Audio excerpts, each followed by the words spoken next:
Hey everybody, it's Ron from Pick Dawgz, and this is Ron's Bank Shot Breakdown. We're going to go over 4 college basketball games for Monday, March 10th, 2025. Now if you like this video, make sure to hit that thumbs up button and subscribe. Put your college basketball picks in the comments section below. And if you're looking for my best bets, the games I love the most, including my top play each day in college basketball, which is my Bank Shot Best Bet, you can find those at the Premium Picks tab of pickdawgz.com. There's also a link in the description. Alrighty, here we go. Here are the games for Monday in college hoops. First up, we have Oakland and Robert Morris. This one is going to be 7 p.m. Eastern on ESPNU. This is a semifinal game in the Horizon League Conference Tournament. We faded Oakland in the first round of this tournament. We took Green Bay plus the points. I thought Oakland would win, but I thought Green Bay would at least be able to keep it close. It wasn't the case. Oakland, earned the blowout W. They've looked really impressive in this conference tournament, and it makes sense when you look at, Greg Kampe as head coach. He's coached Oakland since 1999. This Oakland team, it's not the same team as last year, but the program won the conference tournament last year. So there's a lot to like about Oakland's chances at, potentially getting there again. I like Oakland in this one. I think it's tough to go against a team like this when they're on a run like this. I know Robert Morris has been very impressive this season with a 15-5 conference record. They're on an 8-game win streak. They had a nice blowout win in their first game in this conference tournament. But from a shot quality perspective, these teams are not too far apart. I think Oakland matches up well, and they're playing with double revenge in this game, losing both games in the season series. I got to go Oakland. The Grizzlies in this one should be a great game. I think we see the Cinderella story continue. Next up, we have the Big Sky Conference Tournament third round game between Montana State and Idaho State. This one's 7:30 Eastern. It's going to be on ESPN+. I think Idaho State matches up well in this game, even though they lost the last meeting of the season series to the Bobcats back on February 15th. These teams split the season series in the regular season, and I think Idaho State is the better team from a shot quality perspective. They are the much better rebounding team.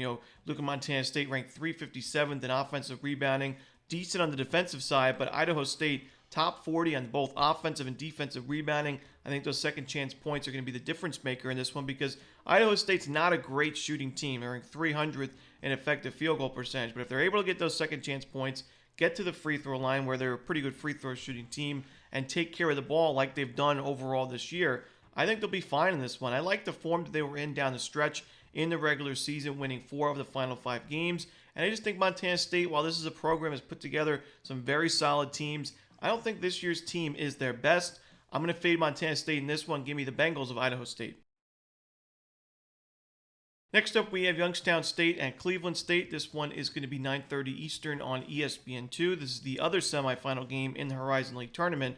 And, Cleveland State wasn't its best down the stretch in regular season play. I like the fact, though, that it ended the regular season with a double-digit win over Purdue Fort Wayne, and then in the conference tournament taking down Northern Kentucky. Northern Kentucky was my pick to be the dark horse in this conference tournament, maybe make a run all the way to the championship. They came up short in that last game. It was a competitive one, but I give the Vikings credit because they lost the last meeting of this season series to NKU by double digits. It was a 10-point loss. So I give them credit for getting that revenge win, and I like their chances in this one. I think they match up well with Youngstown State. I like the fact that this is a very aggressive Cleveland State defense. They force a lot of turnovers. Youngstown State, overall this year, turning the ball over about 18% of their possessions. I think that's going to be a problem, especially at the neutral site. I tip my cap to Youngstown State for putting together a solid season in the conference, 13-7 record, a nice win in the first round over Purdue Fort Wayne. But I don't think they're talented enough in this game against Cleveland State. And, Cleveland State's also playing with revenge. They lost the last meeting of the season series. So I'm going to go with Cleveland State in this one and lay the points. Next up, it's Idaho and Portland State. This one 10 p.m. Eastern on ESPN+. I think Idaho is a dangerous team, not because of its defense, that's for sure. They're not only one of the weaker defensive teams in this conference, but really in the country. But their offense makes it, quite volatile. And they're a dangerous offense because they take a lot of threes. They make them at a good rate. A lot of times we see those types of teams make runs in tournaments, whether it's the conference tournament or even the NCAA tournament at times. I mean, we've seen Cinderella teams that just go crazy from the perimeter, able to earn those upset wins. I think that could be the case with Idaho, and they have a big advantage in this game on the free throw line. This is actually a top 50 free throw shooting team in the country. And on the other side, Portland State, that's been one of their biggest problems this year. They get to the line at a pretty good rate, but they're ranked 358th in the country at 63.7% as a team from the charity stripe. A lot of times, free throw shooting is the difference maker in a game like this, in a tournament, win or go home, season on the line type of game. When you're laying points with a team that you can't really trust from the line, it is tough. So I think Idaho's defense got to sharpen up a little bit. But if they're able to cash in on those threes, get to the line, and cash in on their free throws, I like their chance here to pull off the outright W and potentially win this conference tournament. And that's it. Those are the games for Monday in college basketball. Hope you enjoyed this video. Again, if you're looking for my best bets, you can find those at Pickdawgz Premium, and there is a link in the description. As always, this is Romanelli. Good luck.